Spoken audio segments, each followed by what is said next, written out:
আল্লাহ রাব্বুল আলামিন বললেন, যখন তোমার বয়স হয়ে যায়, তোমাকে নেওয়ার জন্য বুড়ো বয়স আমার লাগে না, আমি তোমাকে শিশু অবস্থায় নেই, মায়ের পেটে অপরিণত তুমি যখন পূর্ণাঙ্গ হলে না, তখন আমি নিয়ে যাই শৈশব, কৈশোর, যুবক, বৃদ্ধ। আমার ইচ্ছা যখন আমি আমার বান্দাকে নিয়ে যাই। আল্লাহ রাব্বুল আলামিন বলেন, পৃথিবীর মানুষ শোনো, আল্লাযী খালাকাল মাউতা ওয়াল হায়াতা লিয়াবলুয়াকুম আইয়ুকুম আহসানু আমালা ওয়া হুয়াল আসিসুল গফুর। পৃথিবীর মানুষ মরণ আছে কি নাই সে কথা আল্লাহ সূরা মুলকের ভিতরে বললেন, দেখো আমি হচ্ছি জীবন এবং মৃত্যুর মালিক। জীবন মৃত্যুর মালিককে আল্লাহ তাআলা কেন দিয়েছেন? লিয়াবলুয়াকুম আইয়ুকুম আহসানু আমালা, তোমাদের মধ্যে কাজে কর্মে কারা কারা উত্তম আমি তা দেখে নিতে চাই। আউযু বিল্লাহি মিনাশ শাইতানির রাজীম। বিসমিল্লাহির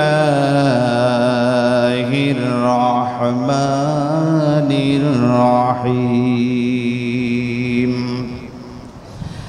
الذي خلق الموت والحياة ليبلوكم أيكم أحسن عملا وهو العزيز الغفور.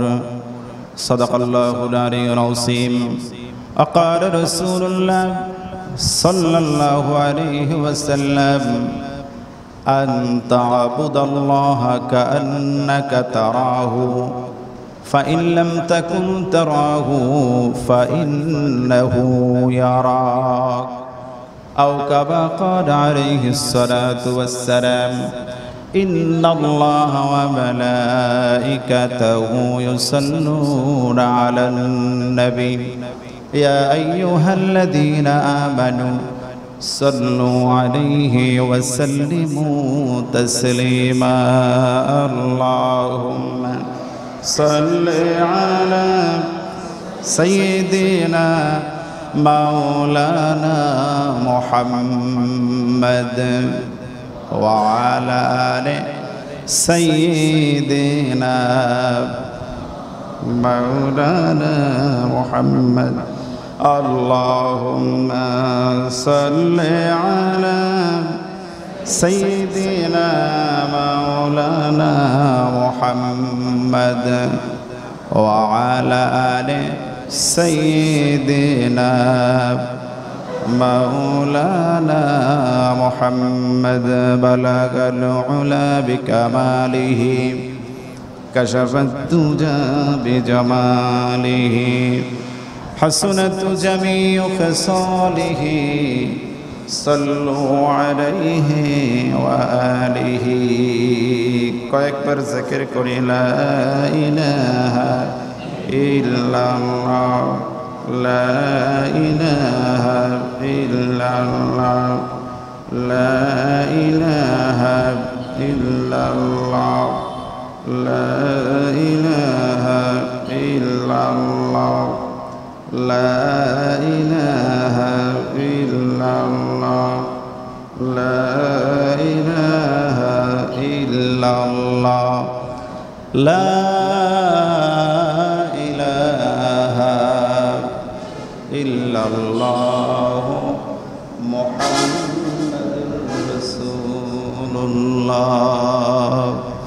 সকলেই পড়ি সাল্লাল্লাহু আলাইহি ওয়াসাল্লাম। মহান আল্লাহ তাআলা ইজ্জাতুল জালাল আল্লাহ জাল্লা শানুহু আম্মা নওয়ালুহু মহান মালিকের দরবারে, মহান স্রষ্টা, মহান খালেক, মহান মালিক, মহান রবের দরবারে অসংখ্য অগণিত শুকর সুজুদ যে মহান আল্লাহ তাআলা আমাদেরকে গত জুমার নাই আজকের এই জুমায় জুমার নামাজ পড়ার মধ্যে তৌফিক দান করে মসজিদ পর্যন্ত এনে দিলেন, সেজন্য শুকরাতান বলি আলহামদুলিল্লাহ। হাদিস শরীফে এসেছে নবী মুহাম্মদ সাল্লাল্লাহু আলাইহি ওয়াসাল্লাম বলেছেন, তোমাদেরকে নিয়াত করতে হবে ভালো কাজের। ভালো কাজের নিয়াত করলে পরে আল্লাহ তাআলা তৌফিক দান করেন। নিয়াত করলে পরে ওই নিয়াতের উপরে বান্দার কাজের উপরে নির্ভর করে আল্লাহ তাআলা ইখতিয়ার নাসিল করেন। যে যে কাজের নিয়াত করে, লাইসাল ইনসানু ইল্লা মা সাআ, যে মানুষ যা চায় তাই সে পায়। মানুষ চেষ্টা করলে পাওয়া যায়। নবী বলেন মান জাদ্দা ফাওয়া জাদা। তো আমাদের ভালো কাজের নিয়াত করতে হবে। তো আজকের দিনের এই নিয়াত হচ্ছে আমরা জুমার নামাজের নিয়াত করেছি, আল্লাহ তাআলা এনে পৌঁছিয়ে দিয়েছেন। নবী মুহাম্মদ সাল্লাল্লাহু আলাইহি ওয়াসাল্লাম বললেন লা ওয়াল্লাহি লাউলা আল্লাহ মাহতাদাইনা ওয়ালা তাসাদ্দাকনা ওয়ালা সাল্লাইনা। আল্লাহ যদি না চাইতেন তুমি আমি হেদায়েত প্রাপ্ত হতাম না, নামাজ পড়তে পারতাম না, দান খয়রাত করতে পারতাম না। এগুলি করা যায় না, আল্লাহ তাআলা তৌফিক না দিলে পড়ে।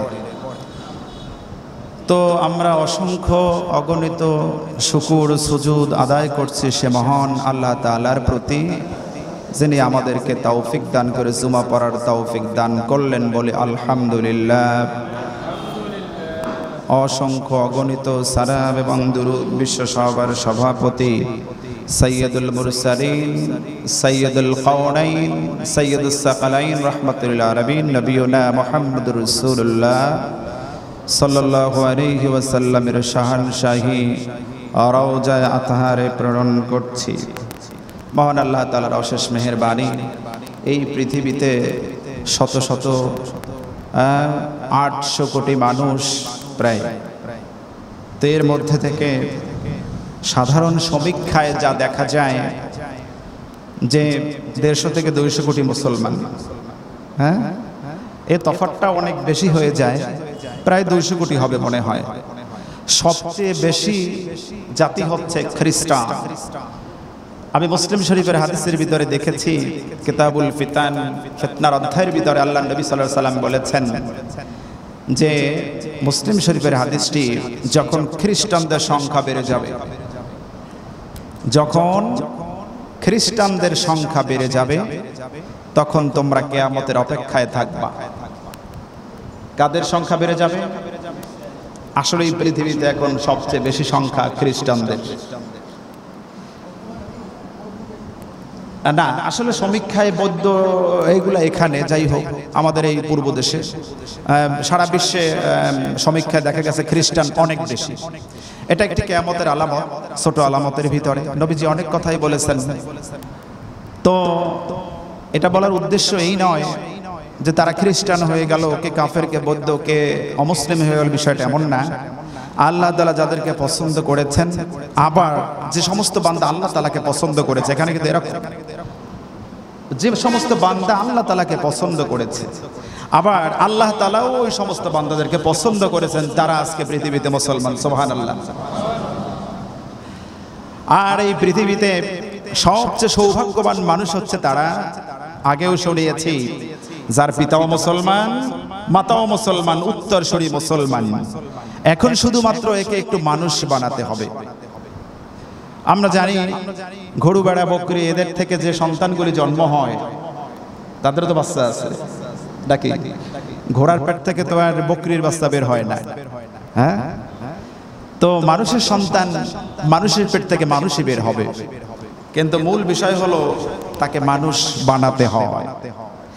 গরু, ছাগল এটা ঘাসও খাক বা না খাক, ওরে যত ভালো খাবার দেন, ঘাস দিলেও ঘাসটাই ভালো খাবে, বা ওরে যত ভালো কিছুই করান না কেন, ওর চরিত্র পরিবর্তন হয়ে ছাগল আর কোনোদিন কি হবে না, ভেড়া হবে না, যার যে চরিত্র।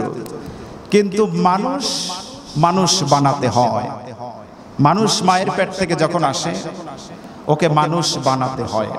এজন্য গুরু দায়িত্ব হচ্ছে কাদের? পিতা এবং মাতা। কিয়ামতের ময়দানে নবী মুহাম্মদ সাল্লাল্লাহু আলাইহি ওয়াসাল্লাম বলেছেন, হাসরের ময়দানে কাফেরদের পিতামাতাগুলিও আটকে যাবে। কাফেরদের পিতামাতারাও, নবী সাল্লাল্লাহু আলাইহি ওয়াসাল্লাম বলেন, আজকের এই পৃথিবীতে ইহুদি, খ্রিস্টান, বেঈমান যারা রয়েছে, কাফের, মুশরিক যারা, তো মায়ের পেট থেকে প্রত্যেকটি সন্তান ইসলাম ঈমানের উপরে আসে।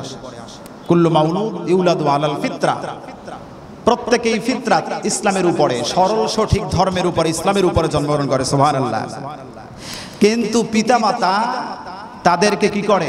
পিতামাতার দেখা অনুযায়ী হোক অথবা না দেখা অনুযায়ী হোক, শৈশবকালে বোঝে না তাই পিতার মাতার শোনে, কৈশোরেও বুঝতে পারে না। যখন একজন সন্তান, ছেলে হোক মেয়ে হোক, যখন সে যুবকে পরিণত হয় তখন সে পুরো বুঝতে পারে। ওয়া ইন জাহাদাকা লিতুশরিকা বি মা লাইসা লাকা বিহি ইলম। আল্লাহ তাআলা বললেন, পৃথিবীর কাফেররা শোনো, কিয়ামতে আমাকে ধরতে পারবে না, তার কারণ আমি তোমাকে যুবক বয়স দিয়েছিলাম তোমাকে বোঝানোর জন্য। তোমার পিতামাতা যদি চাপ সৃষ্টি করে তোমার উপরে, আমাকে তোমরা ধরতে পারবে না, এর কারণ হলো আমি তোমাদের সকলের ভিতরে একটি কমন সেন্স দিয়ে দিয়েছি।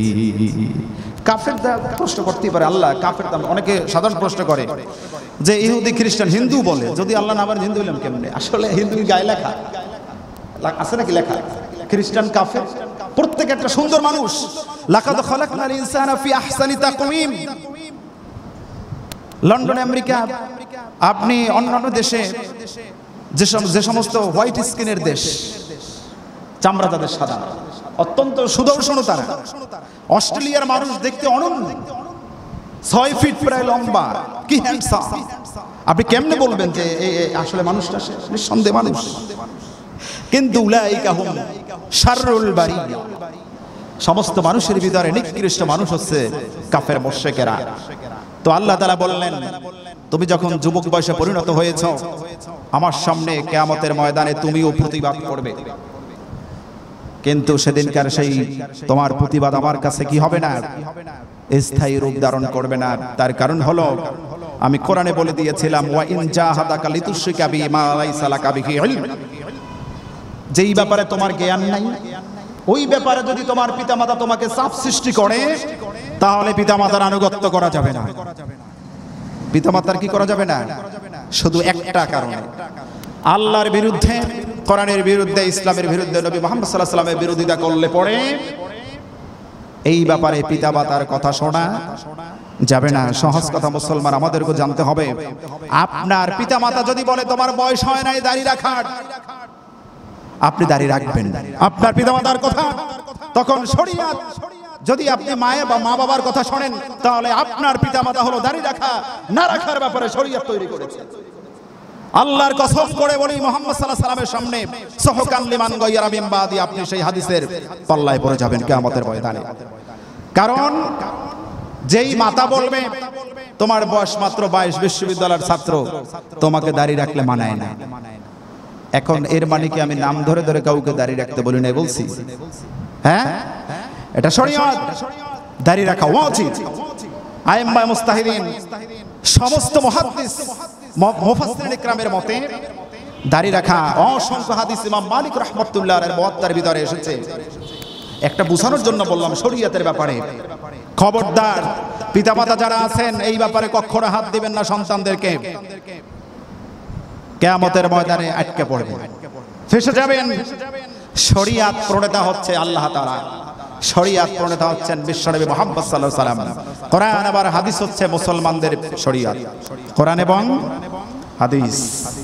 কিন্তু অনেক ব্যাপারে দেখা যায়, রোজা রাখবে না, তোমার সামনে অনার্স পরীক্ষা, আপনি দুঃসাহস কত বড়, কেমনে বলেন ফরজ রোজা ফরজে আইন? নবীজি মেরাজে গেলেন, যাওয়ার পরে কিছু মানুষদেরকে দেখা যাচ্ছে ফেরেশতারা চোয়ালটার ভিতরে হাত দিয়া, চোয়াল মানে দুই মারির সাইড, মুখের ভিতরে হাত দিয়া দিয়া চোয়াল দুই ভাবে ধরে চোয়ালটা ফেরে ফেলতেছে একেবারে, নাউজুবিল্লাহ। মানে কি, মুখ থেকে গলা পেট পর্যন্ত ধরে ধরে টেনে ছিঁড়ে ফেলতেছে। কারণ রমজানের রোজাগুলি ছিল তার উপরে কি ফরজে আইন, বোঝানোর জন্য নবীজি বললেন, আমিও ভয় পেয়ে গেলাম দেখে, কারণটা কি, এরকম গলা ফাটতেছে কেন? মুখের থেকে নিয়ে দেহটা ফেরে ফেলতেছে। যে যেখানে তোমার খাবার দাবার সব কিছু বর্জন করা আমার শরীয়ত ছিল, আল্লাহ তাআলা বললেন, সুতরাং তুমি খেয়েছো, এখন এটা তোমার আযাব। নবী মুহাম্মদ সাল্লাল্লাহু আলাইহি ওয়াসাল্লাম জিবরাইলকে বললেন, জিবরাইল সালাম, আমি তো ভয় পেলাম, আসলে এই হালত কেন? বলল, এরা রোজা রাখতো না, ফরজ, এটা শরীয়ত। সুতরাং শরীয়তে হাত দিবেন না, কপাল পুড়ে যাবে। এই দুনিয়ায় কেউ একবার ধরা খাইলে আবার উঠে দাঁড়াতে পারে, আরেকবার ধরা খেলে আরেকবার, 10 বার কি 50 বার কি 100 বার, যতবার আপনি ধরা খাবেন আবার উঠে দাঁড়ানো যায়। কিন্তু ওখানে সেকেন্ড টাইম বলতে কোনো কথা নাই। ওয়ান টাইম, সেকেন্ড টাইম আপনাকে দেওয়া হবে না। যদি শরীয়ত বিরোধী কোনো কাজ হয়ে যায়, কিয়ামতের ময়দানে আপনি পার পাবেন না। শিরক হিসাবে মুশরিকের খাতায় আপনি মুসলমানের নামটা লেখানো হবে, নাউজুবিল্লাহ। এটা যেন না হয়, আলোচনা বুঝতে হবে। আলোচনা বোঝার জন্যই সপ্তাহে এই জুমার দিন বিভিন্ন ওয়াজ মাহফিলে আলেমরা আলোচনা করেন, বানাইয়ে না কোরআন হাদিস দিয়া বলেন। আলেমরা ভালো জানেন, বানাইয়ে কথা বললে আগুনের কেসি দিয়া, নবীজি যেরকম দেখেছেন মেরাজে যাইতে জিহ্বা ধরে ধরে আগুনের জ্বলন্ত কেসি দিয়া কেটে দেওয়া হচ্ছে। কারণ ওই আলেমগুলি বানাইয়ে কথা বলতো আগের জামানায়। আবার তারা মানুষের ভয়তে তারা হক কথাগুলি গোপন করত। তারা কি করত? হক কথাগুলি গোপন করার কারণে তাদের এগুলি হয়েছে, আজও হচ্ছে। আজও আলেমরা ভয়ে কথা বলেন না, বলতেছে না, পাশ কাটাই চলে যাচ্ছে, কিয়ামত পর্যন্ত যাবে। এর মধ্যে থেকে কিছু হক আলেম থাকবে, এটা থাকবেই। তার কারণ হচ্ছে জাতিকে তারা যেরকমেরই হোক, জীবনের উপর যত হুমকি আসুক, তারা চায়, নবী রাসূলরা চাইছে কোথায় নিতে? আল্লাহর জান্নাতে, হেদায়েতের পথ, কোরআনের পথ, আগের যুগের কিতাবের পথ দেখাইয়া একজন ভালো মানুষে পরিণত করার জন্য তারা চেষ্টা করেছে। আমি একটি আয়াত তেলাওয়াত করেছি সূরা মুলক থেকে। দেখেন, গতকালকে একটি ঘটনা দেখলাম, ময়মনসিংহে 17টি হাফেজা মেয়ে, ছোট মেয়ে, যেহেতু কেবল হাফিজি পাশ করে বের হয়েছে, নৌকা সফরে গেল, পানির ভিতরে তারা কি পানিতে ডুবে মারা গেল। ইন্নালিল্লাহ। তো এই তো মানুষের মৃত্যু দেখেন। আমরা 21 সাল, এই 20 সাল কেমন দেখলাম, চারদিকে শুধু মৃত্যু আর মৃত্যু। সুবহানাল্লাহি ওয়া বিহামদিহি সুবহানাল্লাহিল আযীম। সমস্ত প্রশংসা সে আল্লাহর জন্য। আলহামদুলিল্লাহ সুম্মা আলহামদুলিল্লাহ। আল্লাহ তাআলা এখনো আমাদেরকে বাঁচিয়ে রেখেছেন, এখনো কি বাঁচিয়ে রেখেছেন। আপনার যে আরো তরতাজা মানুষগুলি আল্লাহ তাআলা নিয়ে গেছেন। করোনা একটা উসিলা, মৃত্যুর একটা উসিলা। মৃত্যু কি একটা উসিলা মাত্র। তাহলে আমরা কিন্তু এই মৃত্যুকে ভয় পাই না। আপনি ভয় পান বা না পান, অনেকেই বলে হুজুর যতই কন, মরা তো বাপ দাদা মরে গেছে, কবরে যাই, লড়ে চড়ে তো না, কিছুই না, কবর ভেঙে গেছে, আবার মাটি মুটি দিয়া বসেছি। দেখেন আমাদের কথা কাজে চিন্তা চেতনায় কেমনে শিরক ঢুকাইয়া দিছে শয়তান। আপনার নিজের খেয়াল খুশি, মিনাল জিন্নাতি ওয়ান নাস। এজন্য বাঁচতে হবে মানুষ থেকে, মানুষের ওয়াসওয়াসা থেকে, শয়তানের ওয়াসওয়াসা থেকে। শয়তান কি বলে দেখেন, শয়তান বলে যে মরে তো যাই, জন্মিলে মরিতে হয়। জন্মিলে কি হয়? আর আরেক শয়তান বেঈমান কবিতা লিখেছে, কোথায় স্বর্গ কোথায় নরক। কি লেখছে না, কবিতা লেখছে না? শয়তান বেঈমান কাফেরের কবিতা পড়ে মুসলমান, কোথায় স্বর্গ কোথায় নরক আছে নাকি? আবার কবিতা পড়ে, আছে না? কবিতা পড়ছেন না আপনারা? তো আসলে কি তাহলে স্বর্গ নরক কি জান্নাত জাহান্নাম নাই? মুখস্থ করতেছে বাঙালি মুসলমান, কি মুখস্থ করতেছে জানেও না। কয় বিসমিল্লাহ গলত, কলকাতার ডিকশনারি বাংলা ব্যাকরণ কয় বিসমিল্লাহ গলত, নাউজুবিল্লাহ সুম্মা, মানে কি নাউজুবিল্লাহি মিন গদাবিল্লাহ, কয় বিসমিল্লাহ গলত। তাহলে কি বিসমিল্লাহ ভুল আছে? শয়তান কেমনে লিখছে দেখছেন? লেখে নাই যে শুরুতে গলত, এই কথা লেখে নাই। তোমার কাছে ভুল হয়ে যেতে পারে, বুঝাইতে চাই একটা, কি করে উদুর সান্ডি বুদুর গারে সিস্টেমে বুঝায় আর একটা। মানে আপনার আমার মাথায় লবণ রেখে তারা খাচ্ছে। এই হলো কাফেরদের হালচাল। কাফেররা শরীকি মতবাদ ঢুকাই দিচ্ছে। বিসমিল্লাহ কি গলত আছে বলেন তো? বিসমিল্লাহ 19টা অক্ষর, কোন মুসলমান পাঠ করলে 190টা নাকি সাথে সাথে সুবহানাল্লাহ। কোরআনের আয়াত হচ্ছে বিসমিল্লাহ। কাফের বেঈমান কলকাতার বেঈমান লিখেছে বাংলা ডিকশনারিতে বিসমিল্লাহ গলত আছে, নাউজুবিল্লাহ। বিসমিল্লাহ আল্লাহ তাআলার কোরআনের আয়াত, সেখানে বলেছে। এরকম করে করে আমাদের অনেক শিরকি আকীদা ঢুকাই দিয়েছে, অথচ আমরা এগুলি মুখস্থ করতেছি। খবরদার। এই যে বলে কি কয় হুজুর মরণ রে ভয় পাই, আল্লাহ কিছু তো দেখি না, কিছুই তো বুঝি না। আপনার যদি বুঝে অভাব থাকে, যারা বসে তাদের কাছে যান। ফাসআল আহলা যিকর ইন কুনতুম লা তা'লামুন। তোমার বুঝতে যদি অসুবিধা হয়, আল্লাহ তাআলা বললেন আমার কোরআন সবাই বুঝবে না, তবে আমি কোরআনকে খুব সহজ ভাষায় নাজিল করেছি যাতে মানুষ বুঝতে পারে, তোমরা যাতে বুঝতে পারো, অনুধাবন করতে পারো। কিন্তু যদি বুঝে অভাব হয়, তাহলে যারা আমার কোরআন বোঝে, কোরআনের তাফসীর যারা করতে পারে, আল্লাহ তাআলা নিজে ওয়াজ করতেছেন। আল্লাহ তাআলা হচ্ছেন তামাম পৃথিবীর শ্রেষ্ঠ ওয়াইজ। আমরা শুধুমাত্র তার কথাগুলি মানুষদেরকে শোনাই। সবচেয়ে বড় ওয়াইজ কে? এরপরে সবচেয়ে বড় মুফাসসির হচ্ছেন বিশ্বনবী মুহাম্মদ সাল্লাল্লাহু আলাইহি ওয়াসাল্লাম। সুবহানাল্লাহ। এরপরে মুহাম্মদ সাল্লাল্লাহু আলাইহি ওয়াসাল্লামের জমানায় যিনি সাহাবীদের মধ্যে সবচেয়ে বড় মুফাসসির ছিলেন, নবীজির আপন চাচা হযরতে আব্বাস রাদিয়াল্লাহু তাআলা। সুবহানাল্লাহ। এখান থেকে আজকে পৃথিবীতে তাফসীর কারক মুফাসসিরগণ কিয়ামত পর্যন্ত থাকবেন, হক্কানি মুফাসসির আলেমগণ, মুহাদ্দিসগণ কিয়ামত পর্যন্ত। নবীজি বলেছেন হক্কানি একটি দল কিয়ামত পর্যন্ত হকের উপর ইস্তেকামাত থাকবে, কেউ বিচলিত করতে পারবে না। শয়তান ঢুকাইয়া দিয়েছে, মরলে আর কি হয় না হয়। আপনি ভয় পান না, তার প্রমাণ হচ্ছে মৃত্যু যেহেতু আমরা ভয় পাই না বা চিন্তাও করি না, এর প্রমাণ হিসাবে পাওয়া যায় যেহেতু নামাজ পড়ি না, যেহেতু পরের জিনিস ঠকাই, যেহেতু হারাম খানা খাই, যেহেতু সুদের সাথে বেপরদার সাথে জড়িত, এই সবগুলি গর্হিত কাজ যেহেতু করি, তাহলে বোঝা যাচ্ছে যে আপনি আমি মরণে ভয় পাই না। এটাই তো নামান্তর। এটা বোঝানোর নামান্তর হচ্ছে যে মরে গেছে দাদা, মরে গেছে বাবাও মরে যাবে, খাটে নিয়ে মসজিদের কোনায় তো ফিট করা আছে রেডিমেড খাট, কবরস্থানে ফেলাই রেখে আসবো। বিষয়টা কি এত সহজ? আল্লাহ তাআলা ওয়াজ করতেছেন পৃথিবীর মানুষ শোনো, তোমাকে আমি সূরা ৩ এর ভিতরে বলেছি লাকাদ খালাকনাল ইনসানা ফি আহসানি তাকওয়িম সুম্মা রাদাদনাহু আসফালা সাফিলিন। আল্লাহু আকবার। আল্লাহ তাআলা বললেন পৃথিবীর মানুষ সবচেয়ে সুদর্শন হ্যান্ডসাম চেহারা দিয়া আমি অসংখ্য মাখলুকাত বানাই নাই, একমাত্র স্পেশাল চেহারা সুদর্শন দিয়া বানিয়েছি আমি মানুষকে। সুবহানাল্লাহ। সুম্মা অতঃপর রাদাদনাহু আসফালা সাফিলিন, আমি তোমাকে হিরক থেকে জিরো বানাই নাই। তুমি ছিলে মায়ের পেট থেকে বেরোনো একটি বাচ্চা, ক্যাকা করতে। আবার যখন তুমি বুড়ো হয়ে ৮০-৯০ বছর বিছানায় চলে যাও, তোমার হালতটা সেই গুড়ার মতো হয়ে যায়, লেদার গুড়া এক হয়ে যায় না বিছানায়। শিশু বাচ্চা সেও পায়খানা খায়, বুড়ারেও পায়খানা খাওয়ায়, কে খাওয়ায়? আল্লাহ তাআলা। একে তো প্যারালাইজড, সেন্সলেস।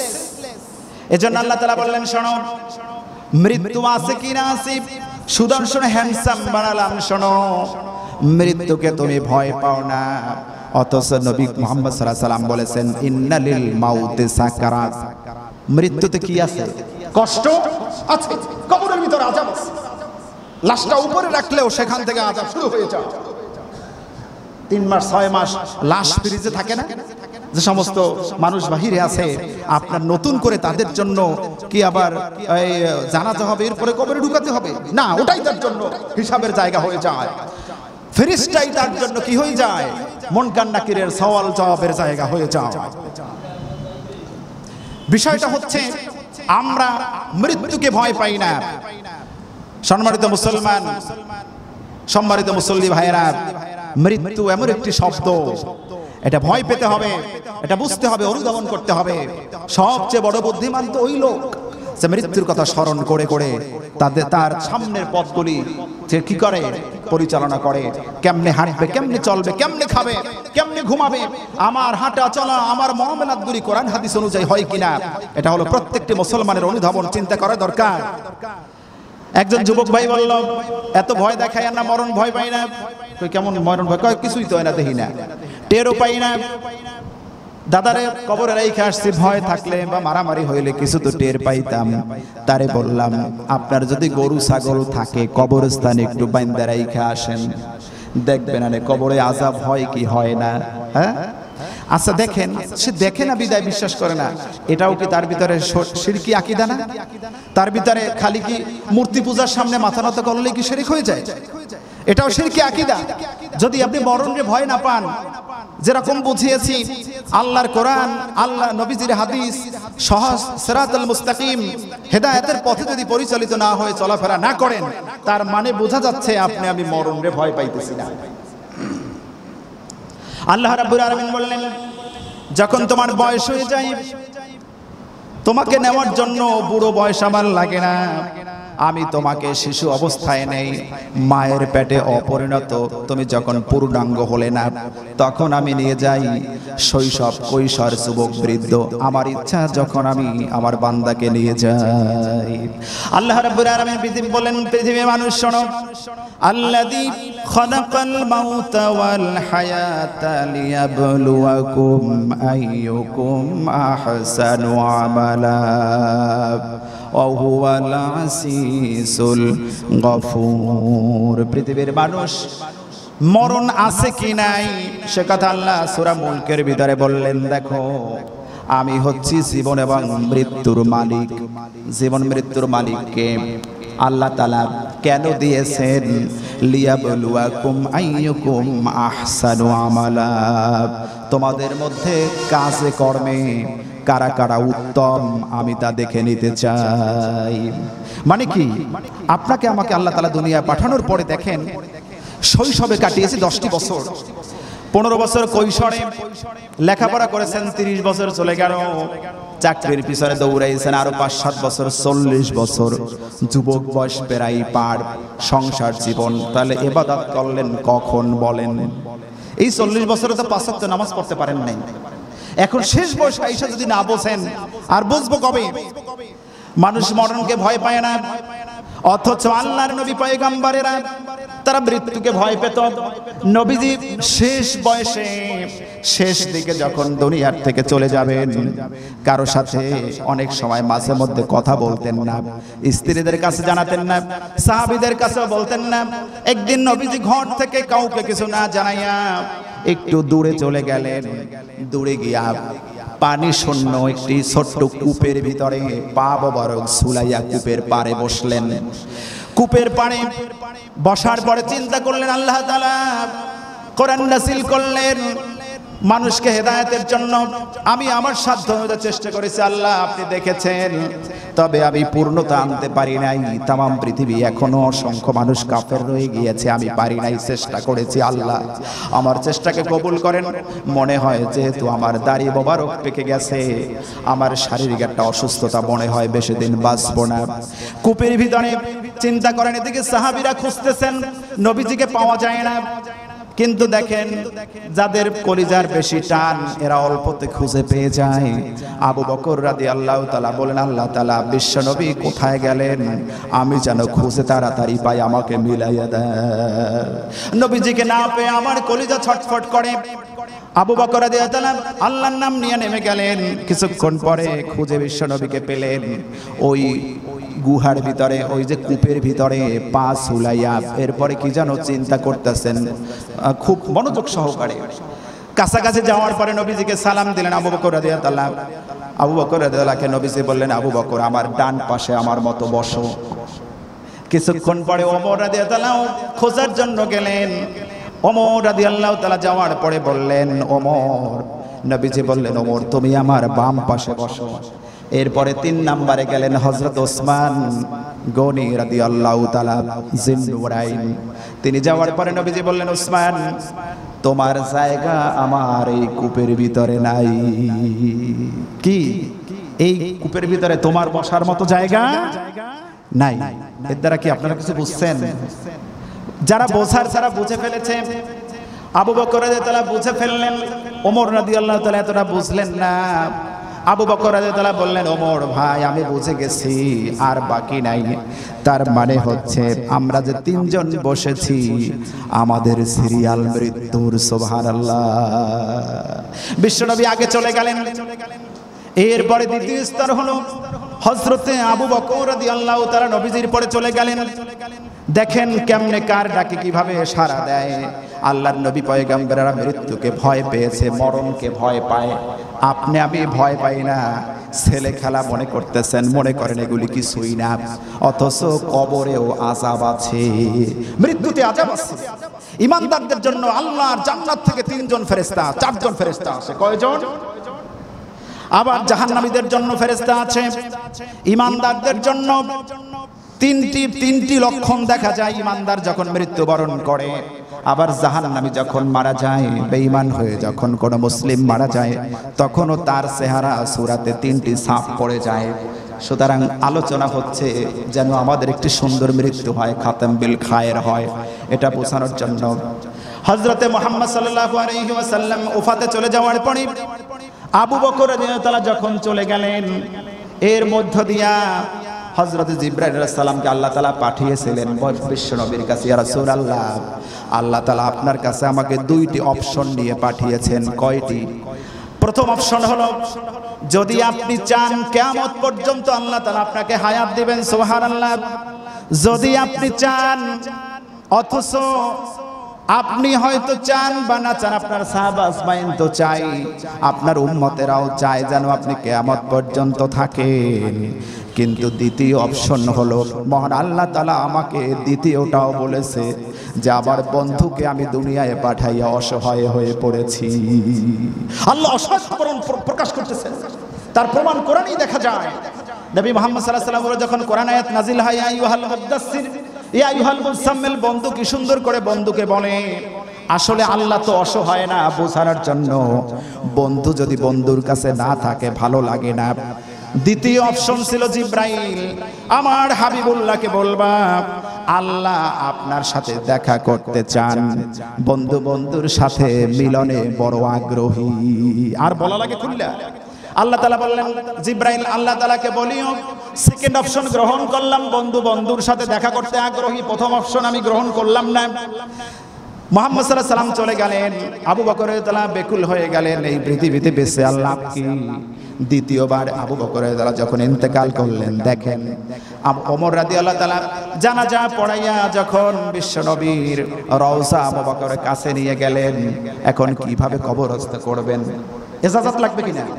তাকে কি জান্নাতুল বাকিতে দাফন দিবেন, নাকি যারা হজে গেছেন রওজাতুল মিন রিয়াজিল জান্নার পাশে বিশ্বনবীর রওজা মোবারক, নাকি ওখানে দিবেন? চিন্তা করে গেলেন না?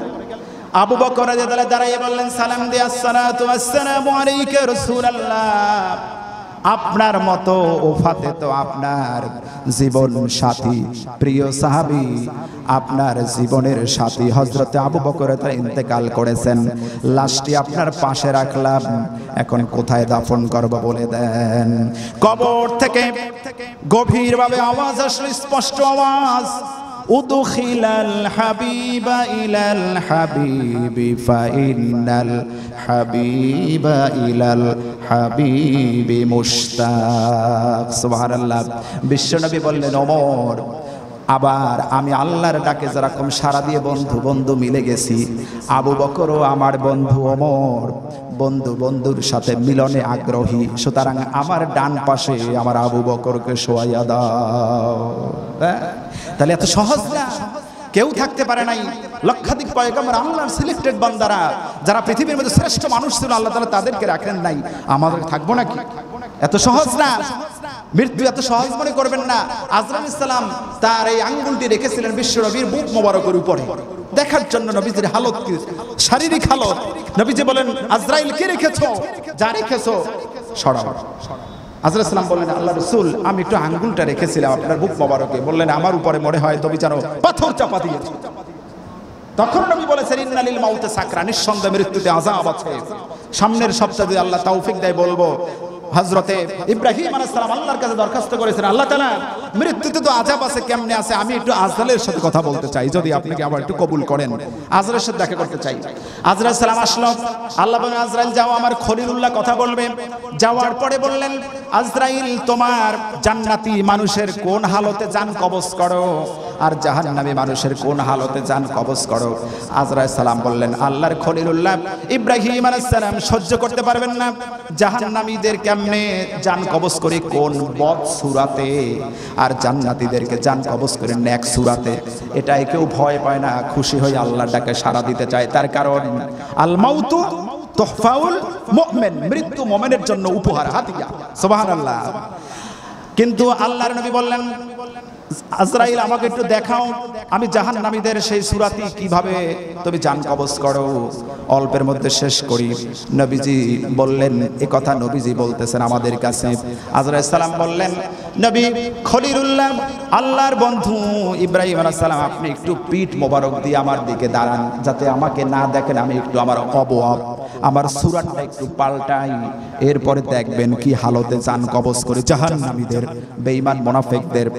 ইব্রাহিম আলাইহিস সালাম পিঠ ফিরে যখন দাঁড়ালেন, আজরাইল সালাম বললেন, আল্লাহর খলিলুল্লাহ এবার আপনি দেখেন আমি সূরা পরিবর্তন করেছি জাহান্নামীদের জন্য।